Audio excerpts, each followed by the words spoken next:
Hello बच्चों, आज मैं आप लोगों को कोलराउस नियम पढ़ा रहा हूँ। कोलराउस नियम इंटर में इलेक्ट्रोकेमिस्ट्री का बहुत इम्पोर्टेंट पार्ट है और ये आप लोगों के पेपर में भी कोलराउस नियम से रिलेटेड क्वेश्चंस आते हैं। कभी कभी कोलराउस नियम लिखने को आता है या इससे रिलेटेड कुछ न्यूमेरिकल्स आ सकते हैं।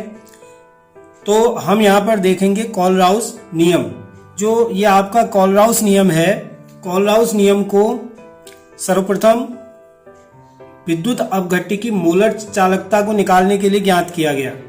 मोलर चालकता को अगर हम दुर्बल विद्युत अपघट्य या प्रबल विद्युत अपघट्य की मोलर चालकता को निकालते हैं तो वो हमारा कोलराउस नियम वहां पर बहुत काम आता है। जो प्रबल विद्युत अपघट्य होते हैं उनकी मोलर चालकता बहुत आसानी से ज्ञात की जा सकती है, क्योंकि जो प्रबल विद्युत अपघट्य होते हैं, आप जानते होंगे प्रबल विद्युत अपघट्य पदार्थ क्या होते हैं। प्रबल विद्युत अपघट्य पदार्थ ऐसे पदार्थ होते हैं जिनको जल में मिलाने पर आयनों में पूर्णतः विभाजित हो जाते हैं। तो जो प्रबल विद्युत अपघट्य पदार्थ होते हैं, एक तो पूर्णतः वियोजित हो जाते हैं, जिसके कारण उनकी मोलर चालकता बहुत आसानी से ज्ञात की जा सकती है ग्राफ की सहायता से। लेकिन अगर दुर्बल विद्युत अपघट्य हैं तो वो पूर्णतः वियोजित नहीं होते हैं। पूर्णतः वियोजित नहीं होते हैं, इसलिए हमें वहां पर कोलराउस का नियम लगाना पड़ता है। तो दुर्बल विद्युत अपघट्य क्या हुए? जो पूर्णतः वियोजित नहीं होते हैं, और जो प्रबल विद्युत अपघट्य हुए वो पूर्णतः वियोजित हो जाते हैं। तो बच्चों, यहाँ पर मैं कुछ एग्जाम्पल भी बता रहा हूँ आपको। जैसे प्रबल विद्युत अपघट्य के एग्जाम्पल NaCl नमक है, HCl है। विद्युत अपघट्य जो वियोजित हो जाते हैं, जो अपने आयनों में जल मिलाने पर अपने आयनों में वियोजित हो जाते हैं, उनको हम कहते हैं विद्युत अपघट्य। इसी तरह से दुर्बल विद्युत अपघट्य के एग्जाम्पल मैं आपको बता रहा हूँ, एसिटिक एसिड है और H2O जल है। इस तरह के बहुत से दुर्बल विद्युत अपघट्य हो सकते हैं। कोलराउस नियम की तरफ बढ़ते हैं, उससे पहले मैं आपको एक छोटा सा डायग्राम यहाँ पर बना हुआ है, इसको समझा रहा हूँ। देखिए, हम एक बर्तन लेते हैं, कोई पात्र ले लेते हैं, उसमें कोई भी विद्युत अपघट्य पदार्थ मिला देते हैं। तो विद्युत अपघट्य पदार्थ हमेशा अपने पॉजिटिव और नेगेटिव आयन में ब्रेक होता है, हम लोग जानते हैं, पहले भी आपको बताया है। तो विद्युत अपघट्य जैसे NaCl लिया, तो NaCl को अगर हम इस विलयन में मिलाएंगे तो ये Na+ में डिवाइड होगा और NaCl- में डिवाइड हो जाएगा, यानी कि अपने आयनों में पूर्ण रूप से टूट जाएगा, क्योंकि यह एक क्या है, प्रबल विद्युत अपघट्य पदार्थ है। लेकिन यहाँ पर जो कंडीशन पैदा होती है वो अनंत तनुता की होती है। अनंत तनुता मीन्स बहुत अधिक डाइल्यूट करना। डाइल्यूट करने का अर्थ किसी चीज में बहुत अधिक वाटर मिला देना, यानी कि पानी मिला देना। जैसे हम एग्जाम्पल में समझें, एक गिलास दूध लेते हैं, अगर उसमें 1 गिलास वाटर मिला दें, पानी मिला दे, तो दूध दूध जैसा ही रहेगा। लेकिन अगर उसमें पानी के ऊपर पानी मिलाते जाए तो लास्ट में सिर्फ पानी का कलर आएगा, दूध का कलर नहीं आएगा।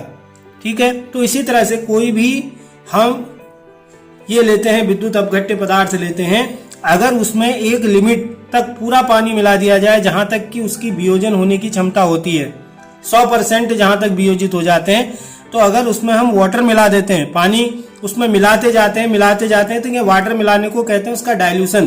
तो अनंत तनुता पर, यानी कि बहुत अधिक लिमिट के लगभग लास्ट तक हमने जब उसमें वाटर मिला दिया, तो ऐसी स्थिति में क्या होता है कि जो मोलर चालकता होती है इनकी, जो ये आयन होते हैं, इनकी चालकता यानी कि मोलर चालकता, 1 मोल की इनकी कंडक्टिविटी, आयनों के दौड़ने की जो प्रवृत्ति होती है, जो शक्ति होती है, वो कहलाती है उसकी मोलर चालकता। तो मोलर चालकता जो होगी, इसको λ0m से हम दिखाते हैं। तो टोटल जो इसकी मोलर चालकता निकल करके आएगी, वो इन दोनों आयनों की जो मोलर चालकता होगी, यानी कि उसके धनायन और उसके ऋणायन की मोलर चालकता के योग के बराबर होती है। बड़ा सिंपल सा नियम है। अनंत तनुता मीन्स जब हम किसी भी पात्र में अनंत स्थिति तक जल मिलाते जाएं और अधिक मिलाते जाएं। बहुत अधिक पानी मिलाने पर, बहुत ज्यादा हमने उसमें वाटर मिला दिया, तो उसकी जो मोलर चालकता होती है वो क्या होती है, उनके धनायनों और ऋणायनों के योग के बराबर होती है। ये कोलराउस का नियम है। इसको समझते हैं। अनंत तनुता पर विद्युत अपघट्य की सीमांत मोलर चालकता, सीमांत भी शब्द वही है, यानी कि जहां पर कंप्लीट हो चुका है, इतना वाटर मिला दिया कि उसके बाद गुंजाइश ही नहीं बचती है।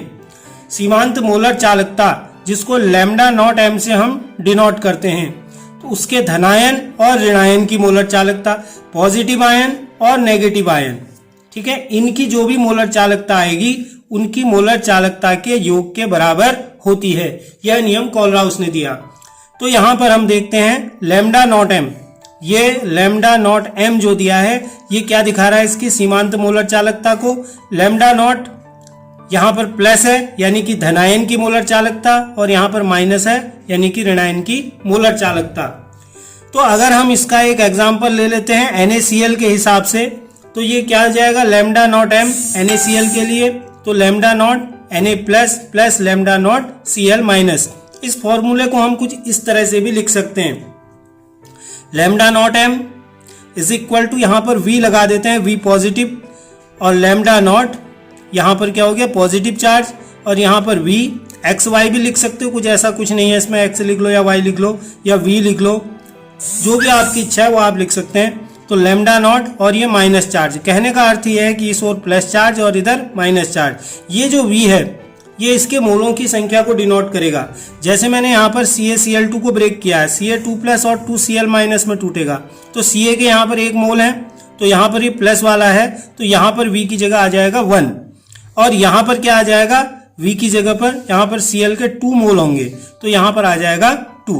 बकाया अब जब मैं न्यूमेरिकल से इसके समझाऊंगा तो आपकी समझ में आ जाएगा। तो ये हुआ कोलराउस का नियम।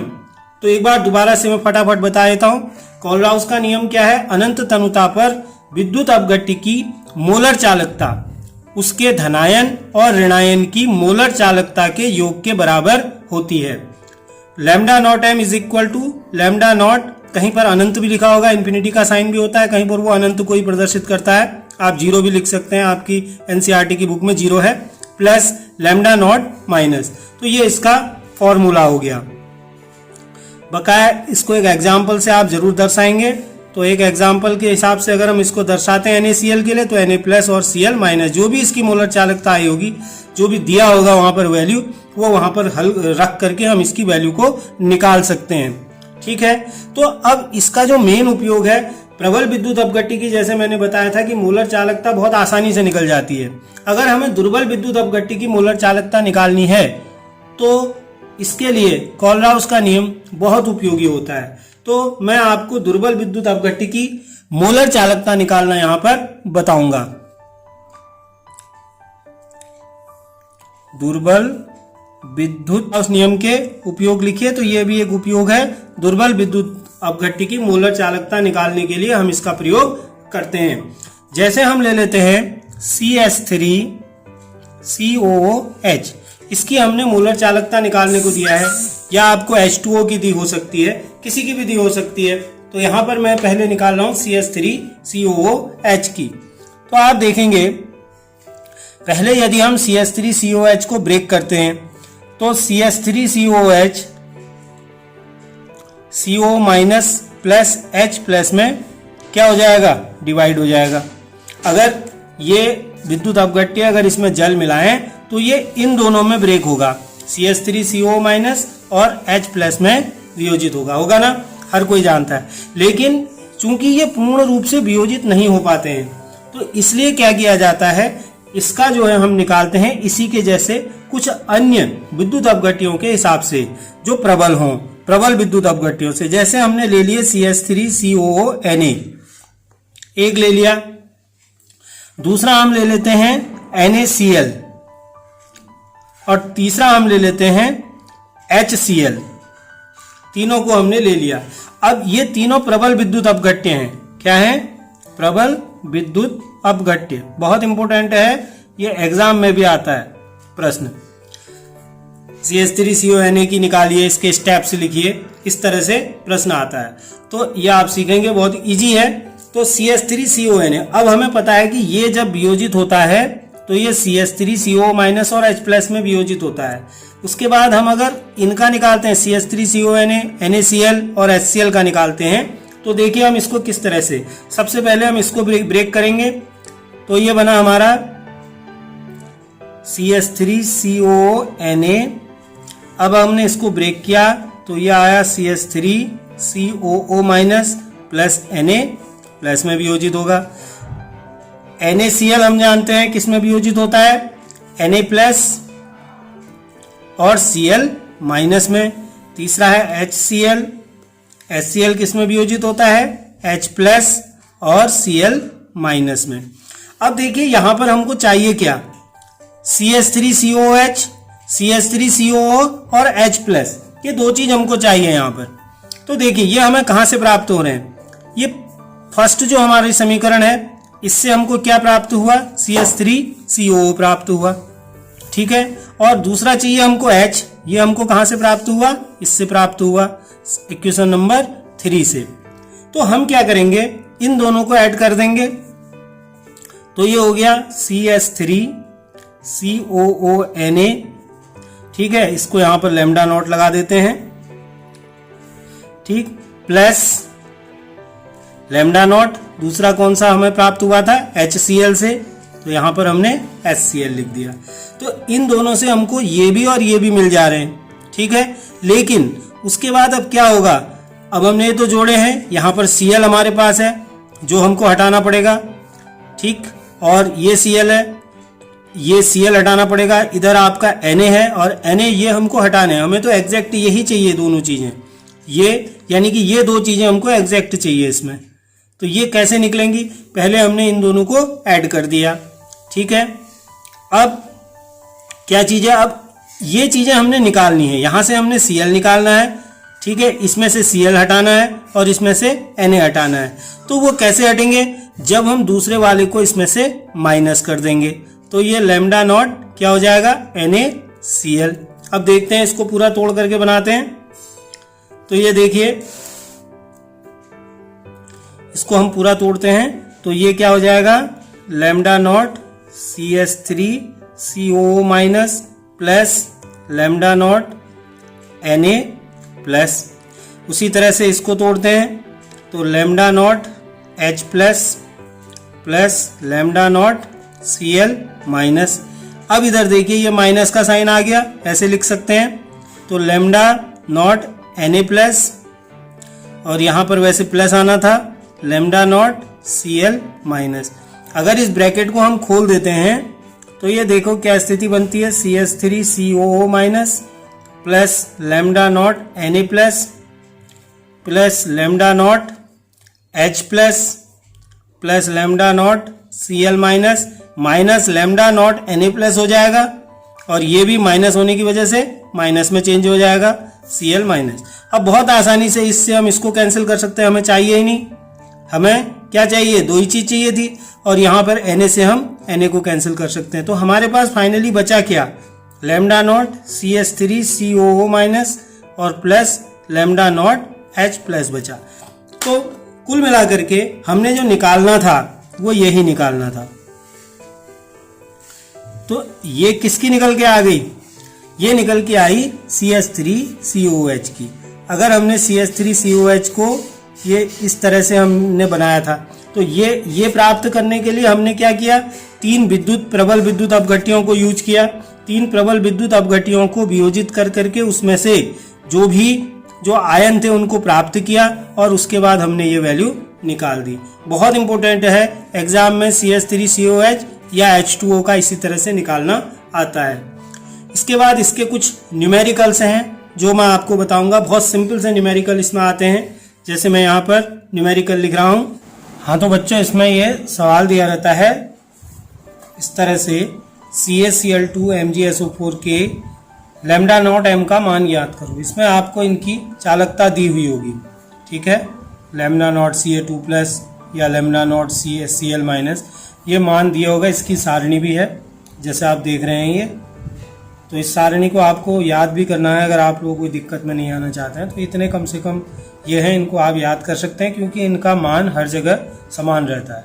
समान इसलिए रहता है कि कोलराउस ने बताया कि ये जो हैं स्वतंत्र अवस्था में, स्वतंत्र अवस्था में जब गतिमान होते हैं तो इनकी मोलर चालकता जो होती है वो लगभग समान होती है, कोई चेंज इसमें नहीं होता है विलयन में गति करने पर। तो सबसे पहले हम इसमें लैम्डा नॉट CaCl2 का निकालते हैं। तो ये देखिए लैम्डा नॉट अगर ये ब्रेक होता है तो लैम्डा नॉट, तो ये Ca कितने हैं 2 प्लस और प्लस लैम्डा नॉट m लिख लीजिए यहाँ पर Cl माइनस।